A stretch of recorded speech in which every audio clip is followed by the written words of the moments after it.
دو لڑکی، بیتن ایک گھر، بیتانی دو گھر. تو یہ دیکھیے فارمولا قاعدہ آپ نے دیکھ لیا، اور اس کو سامنے رکھتے ہوئے ہم نے جو ہے واحد اسم سے مثنیٰ بنایا ہے. اور معنی جو ہے آپ دیکھیں اعرابی حالت تبدیل ہو گئی اور معنی میں بالکل فرق آ گیا، ایک سے دو. تو ہم نے واحد سے مثنیٰ بنانے کا طریقہ سیکھ لیا. ٹھیک ہے، اور یہ سارے مذکر اسماء ہیں. اس کو اگر آپ غور سے دیکھیں تو اس میں جو ہے اس میں ذات بھی موجود ہے، اس میں صفت بھی موجود ہے. ٹھیک ہے نا، آپ دیکھیں کہ مسجد اس میں ذات، مومن اس میں صفت، ولد بیت اس میں ذات، صادق اس میں صفت، قلم اس میں ذات، مسلم اس میں صفت. تو اس کا مطلب یہ ہوا کہ جو اس میں ذات اور اس میں صفت دونوں کو مثنیٰ بنانے کا طریقہ یا قاعدہ فارمولا ایک ہی ہے. ٹھیک ہے نا یہ چیز. اور یہ سارے مذکر اسماء ہیں. لیکن جب ہم مؤنث اسماء کی طرف جاتے ہیں اور مؤنث اسماء کو ہم مثنیٰ بنائیں گے تو وہاں پر بھی 100% یہی طریقہ کار ہمیں ملے گا. دیکھیے اس کو دیکھتے ہیں. دیکھیے یہ یہاں پر یہ سارے کے سارے مثنیٰ اسماء ہیں. کیسے پتا؟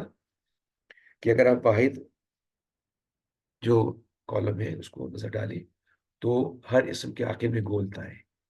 تو یہ ایک بہت بڑی نشانی ہے، یہ مثنیٰ ہے. ٹھیک ہے نا. اور آپ دیکھیں اسی طرح سے کچھ نام ایسے ہیں جیسے بنتن، اختن. ٹھیک ہے نا. تو ان کے آخر میں گولتا نہیں ہے، لیکن یہ حقیقی مؤنث جو ہم نے کیٹیگری دیکھی تھی، ہم نے دیکھی مختلف کیٹیگریز. آپ کو یاد ہوگا جس کا ٹاپک ہم نے 100% مکمل کر لیا ہے. ہم نے جو ہے وہ علامتی مؤنث کی علامتیں 3 طرح کی ہم نے دیکھی تھی. تو یہاں پر آپ کو ایک علامت نظر آ رہی ہے، گولتا کی بڑی نشانی مؤنث. اور ہم نے حقیقی مؤنث کو جاننا بہت آسان تھا کہ جس کے مقابلے میں کوئی مذکر ہو. تو یہاں پر آپ دیکھیں بنتن کا مطلب آپ دیکھیں لڑکی، اور اختن بہن. تو یہ حقیقی مؤنث. تو یہ کچھ نام یہاں پر گولتا کے ساتھ واضح ہے کہ یہ مؤنث ہے. کچھ نام جو ہے وہ پڑھ کر اندازہ ہو جاتا ہے کہ یہ حقیقی مؤنث ہے. لیکن کچھ نام دیکھیں عین اور دار، ان کے عقیب میں گولتا نہیں ہے اور نہ ہی یہ حقیقی مؤنث میں شمار ہے. اب آپ نے اگر جنس کا حوالے سے ساری چیزیں اچھی طرح یاد کر لی ہے تو علامتیں آپ کو تینوں یاد ہونی چاہیے. ان کو دیکھتے ہی آپ کو اندازہ ہو جانا چاہیے کہ مؤنث کی بات ہو رہی ہے، اور لفظ کو پڑھ کر آپ کو اندازہ ہو جانا چاہیے کہ یہ حقیقی مؤنث کی بات ہو رہی ہے. اسی طرح سے ہم نے کچھ کیٹیگریز یاد کی تھی کہ آگ کے نام جب بھی آئے تو سمجھ لیں مؤنث، ہواؤں کے نام جب بھی آئے تو سمجھ لیں مؤنث. ٹھیک ہے. اسی طرح سے شہر اور قبیلوں کے نام آ جائے تو سمجھ لیں مؤنث. چوتھی کیٹیگری کے جو جسم کے جو اعضاء ہیں، یہ 2 حصوں میں جو پارٹس ہیں پیئر کی شکل میں، یہ بھی مؤنث شمار ہوتے ہیں. ٹھیک ہے نا یہ 4. پانچویں جو اہم کیٹیگری تھی سماعی مؤنث کی، ایک لسٹ فہرست سامنے تھی، اس میں بہت سارے نام تھے. آپ سے درخواست کی تھی کہ اس کو یاد کر لیں. تو یہ عینن جو ہے آنکھیں، اور یہ پانی کا جو چشمہ ہوتا ہے اس کے لیے بھی ہم اس کو استعمال کرتے ہیں عینن. اور دارن ٹھکانہ، گھر. تو یہ دونوں بھی جو ہے سماعی مؤنث جو ہے وہ عرب ان کو مؤنث میں شمار کرتے ہیں. تو یہ چیزیں اگر آپ یاد کر لیں تو آپ کو آگے جملے بنانا آسان ہوگا، بات کو سمجھنا آپ کو آسان ہوگا. ٹھیک ہے نا. اب دیکھیے اس کا جو مثنیٰ اور تثنیہ بنانے کا فارمولا ہے وہی طریقہ جو ہم نے پیچھے سیکھا ہے. تو اس کا مطلب مذکر مؤنث کے لیے چاہے وہ اس میں صفت ہو چاہے اس میں ذات ہو، ٹھیک ہے نا، چاہے مذکر ہو چاہے مؤنث ہو، سب کا طریقہ کار ایسے ہی ہے. یہ گولتا پر جو 2 پیش ہے اس پہ زبر لگا دیا اور الف اور نون زیر کا اضافہ کر دیا تو پڑھنے میں آنی کی ساؤنڈ آ رہی ہے. جنتن جنتانی، ٹھیک ہے، شجرتن شجرتانی، امراتن امراتانی، بنتن بنتانی. آپ دیکھیں کہ وہی قاعدہ ہے، لیکن اہم بات پڑھتے ہوئے آنی کی ساؤنڈ جو ہے اس کو آپ نے یاد رکھنا ہے کہ یہ ساؤنڈ آپ کو یاد دلائے گا کہ یہ جو ہے وہ مثنیٰ تثنیہ کی بات ہو رہی ہے. ٹھیک. تو یہ آسان سا طریقہ کار ہے، بہت آسان سی. اصل میں جب ٹرمنالوجیز سامنے آتی ہے اور پتہ نہ ہو تو لگتا ہے کہ مشکل سی ٹاپک ہوگا، لیکن آپ دیکھیں کہ مثنیٰ تثنیہ کافی دنوں سے یہ بات سن رہے تھے، لیکن جب آج آپ نے پریکٹیکلی اس کو جانا تو آسان سی چیز آپ کو سامنے نظر آئی، آسان سا قاعدہ آپ کو نظر آیا. لیکن اس کو جاننا اس لیے ضروری ہے کہ جب آپ کسی سے بات کریں تو اس کو بتا سکیں کہ آپ ایک کی بات کریں یا دو کی بات کریں. اور جب آپ جمع بھی سیکھ لیں گے تو پھر دو سے زیادہ کی بات بھی آپ کر سکتے ہیں، تو تاکہ سامنے والے کو آپ کی بات سمجھ میں آئے. تو ان چیزوں کو جاننا ضروری ہے. تو یہ مزید اس کی مشق کیجیے گا. آگے دیکھیے، اسی کو مزید کانسیپٹ کلیئر کرنے کے لیے کچھ چیزیں مزید ہم دیکھ لیتے ہیں. دیکھیے یہاں پر یہ اعرابی حالتیں ہم نے واحد کے حوالے سے جان لیا تھا پچھلی کلاسز میں کہ جب واحد حالت رفع میں ہو تو کیا شکل ہوتی ہے. ٹھیک ہے، مسجد، اور حالت نصب میں ہو تو مسجدن، اور حالت جر میں ہو تو مسجدن. ٹھیک ہے، یہ چیزیں ہم پچھلے اسباق میں ہم نے اس کو جان لیا تھا. جو اس اسکرین کا جو پہلا پورشن ہے وہ ہم نے جان لیا تھا. ٹھیک ہے نا، واحد والا. ٹھیک ہے نا، اس کی جنس مذکر اور عدد واحد، تو حالت رفع میں. لیکن حالت نصب میں جب ہم جاتے ہیں تو ایک الف کا اضافہ آپ کو نظر آتا ہے. یہ چیز ہم نے پہلے واضح کر دی تھی. لیکن ایکسیپشنز بھی ہیں کہ کہاں پر ایک الف کا اضافہ نہیں ہوگا، وہ اس کے بعد والی اسکرین پہ آپ کو واضح ہو جائے گا. وہ بھی ہم نے بتایا تھا کہ کچھ جگہوں پہ جہاں پر الف کا اضافہ نہیں ہوتا وہ کیا وجہ ہوتی ہے. تو یہاں پر ہم نے یہ اسکرین کا پہلا پورشن یہ پہلے بھی ہم جان چکے ہیں. ابھی ہم نے اس کو دوبارہ سے حالت رفع، حالت نصب، حالت جر میں جو ہے واحد. لیکن مثنیٰ کے حوالے سے جب مذکر کو ہم دیکھتے ہیں تو یہاں پر حالت رفع میں جو ہے آنی کی ساؤنڈ آپ کو ملے گی. ٹھیک ہے، مسجدانی، مومنانی، والدانی، کافرانی جو ہم نے سیکھا ہے وہ ساری حالتیں رفع. اب دیکھیے اعرابی حالت، اس سے پہلے ہم سیکھ رہے تھے کہ دو پیش ہوں یا ایک پیش ہو، حالت رفع. لیکن اب اعرابی حالت تبدیل ہو گئی. تو وہ جو بار بار بتایا جا رہا ہے کہ اعراب کی بڑی اہمیت ہے، معنی میں بہت تبدیلی آتی ہے. تو یہاں پر دیکھیے ایک مثال، بہت بڑی مثال آپ کے سامنے آ گئی کہ اعرابی حالت تبدیل ہوئی اور معنی میں بھی تبدیلی آ گئی. ٹھیک ہے نا، تو مسجد سے مسجدانی، دو مسجدیں. ٹھیک ہے، اسی طرح سے جب نصب اور جر میں جاتے ہیں مثنیٰ تثنیہ کی تو ساؤنڈ تبدیل ہو گئی. ٹھیک ہے، اور کچھ حرف کی تبدیلی نظر آ رہی ہے کہ آخر میں آپ دیکھیں کہ الف اور نون زیر کی جگہ پر یا ساکن اور نون زیر آپ کو نظر آ رہا ہے. تو جب آپ اس کو پڑھیں گے تو اب کیا ہوگا کہ حالت نصب اور حالت جر میں ایک ہی ساؤنڈ آپ کو ملے گی، مسجدینی، مسجدینی. مومنانی حالت رفع میں، مومنینی، مومنینی نصب و جر میں. تو یہ جب ہم پریکٹیکلی اس کو استعمال کریں گے، جملے بنائیں گے، تو آپ کو یہ بہت کانسیپٹ کلیئر ہوگا اور اس کا صحیح مقصد آپ کو پتہ چلے گا کہ اس کی کتنی اہمیت ہے. فی الحال اس کو آپ یاد کرنے کی کوشش کریں، سمجھنے کی کوشش کریں. ٹھیک ہے، جب جملے بنیں گے تو کانسیپٹ مزید کلیئر ہو جائے گا انشاءاللہ. تو یہاں پر ہم نے یہ جانا کہ واحد اسم سے مثنیٰ کیسے بناتے ہیں، اور ہم نے جان لیا کہ اس میں صفت، اس میں ذات، مذکر ہو یا مؤنث، سب کو مثنیٰ بنانے کا ایک ہی قاعدہ ہے. لیکن حالت رفع میں جو ہے مثنیٰ جو ہے آنی کے ساؤنڈ کے ساتھ، اور حالت نصب و جر میں عینی کے ساؤنڈ کے ساتھ جو ہے. ٹھیک ہے نا، تو یہ آپ کو یاد رکھنا ہے، اس کی تھوڑی مشق کیجیے گا. تو یہ ضروری چیز ہے، اس کو یاد رکھنا ہے. اسی طرح سے یہ اسکرین مذکر کے لیے ہے، اور اگر آپ مؤنث کو دیکھیں یہاں پر تو یہاں پر بھی آپ کو وہی چیز نظر آ رہی ہوگی. ٹھیک ہے نا، ہم نے پہلا جو پورشن ہے سدا واحد کے لیے یہ طریقہ کار پہلے ہم سیکھ چکے ہیں کہ جنتن، جنتن، جنتن، شجرتن، شجرتن، شجرتن.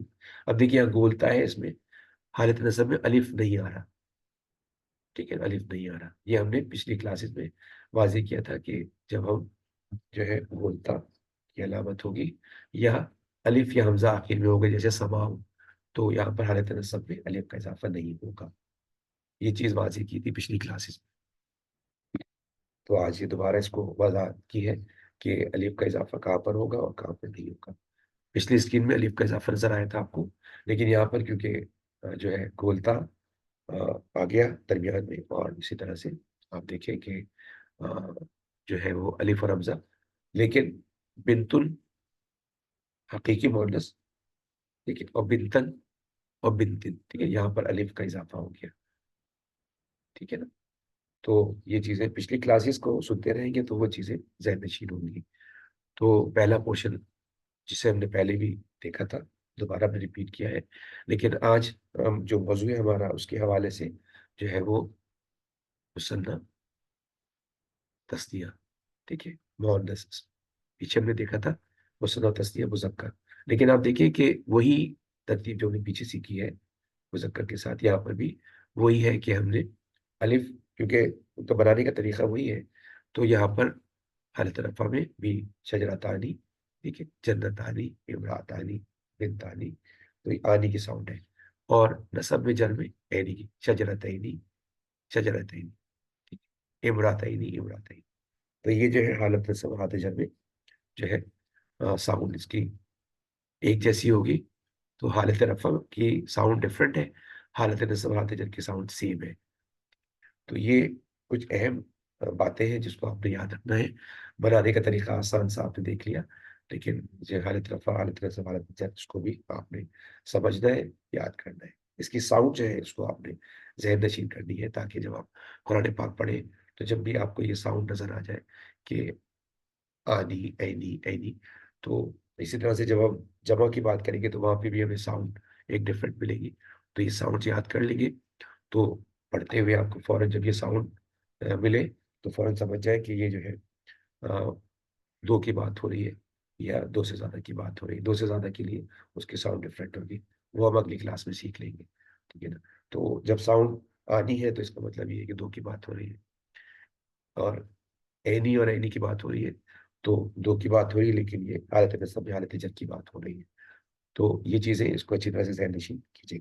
مزید وضاحت کے لیے ہم تھوڑا سا آگے چلتے ہیں تاکہ مزید بہتری.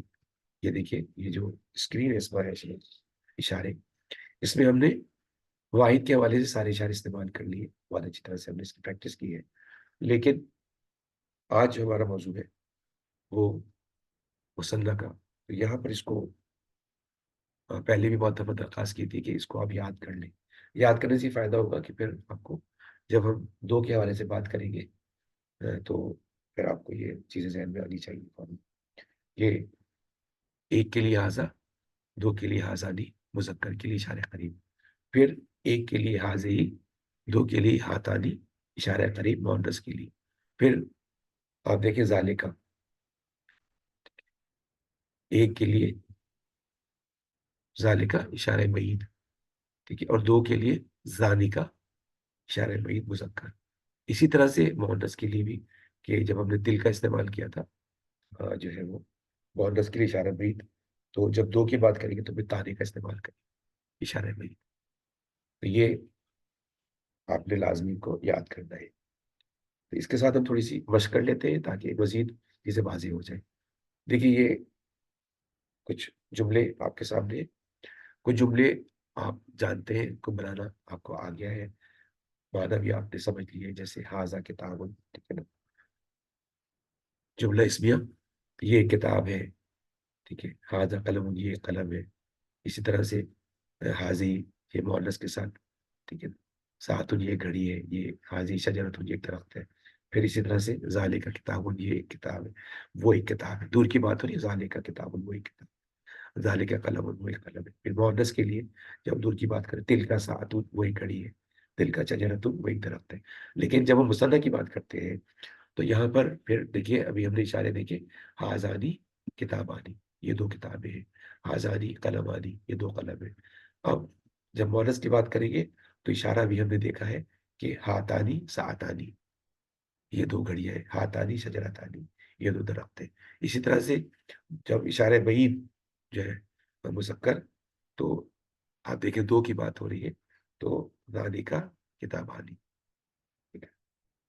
رانی کا قلم آنی، تو اوپر دو، وہ دو کتابیں ہیں، وہ دو قلم ہیں۔ اسی طرح سے جب مونس کی بات ہوگی، تانی کا، ابھی ہم نے دیکھا تھا اس میں اشارے میں، تو تانے کا ساعتانی، وہ دو گھڑیاں ہیں، تانے کا شجرتانی، وہ دو درخت ہیں۔ تو یہاں پر یہ مثالوں سے مزید وضاحت ہوئی کہ ہم کس طرح سے سامنے والے سے بات کر سکتے ہیں، کہ جب آپ اس طرح سے جملے بنائیں گے تو بالکل واضح ہوگا کہ ایک کی بات ہو رہی ہے یا دو کی بات ہو رہی ہے۔ اور جب ہم اگلی کلاس میں جمع کو سیکھ لیں گے تو پھر وہاں پہ بھی واضح ہوگا کہ آپ جو ہے دو سے زیادہ کی اگر بات کر رہے ہیں تو کیا طریقہ کار ہوگا۔ تو دیکھیے آسان آسان سی چیزیں ہیں، بس یہ کہ تھوڑی سی توجہ اور اس کی مشق کر لی جائے تو چیزیں یاد ہو جائیں گی انشاءاللہ۔ تو آپ سے دوبارہ درخواست ہے کہ پچھلی ویڈیوز کو دیکھتے رہیں، چیزوں کو یاد کریں، تاکہ آگے آنے والی چیزیں آسانی سے سمجھ میں آ جائیں اور ہم اچھے انداز میں اس کورس کو مکمل کر لیں۔ تو آج کی کلاس میں ہم یہیں تک رکھتے ہیں، انشاءاللہ اگلی کلاس میں ہماری کوشش ہوگی کہ ہم جمع کے حوالے سے، دو سے زیادہ کے حوالے سے جو ترتیب ہوتی ہے اس کو بھی سیکھ لیں، اس کا قاعدہ سیکھ لیں، تاکہ ہمارا عدد کے حوالے سے بھی ٹاپک مکمل ہو جائے۔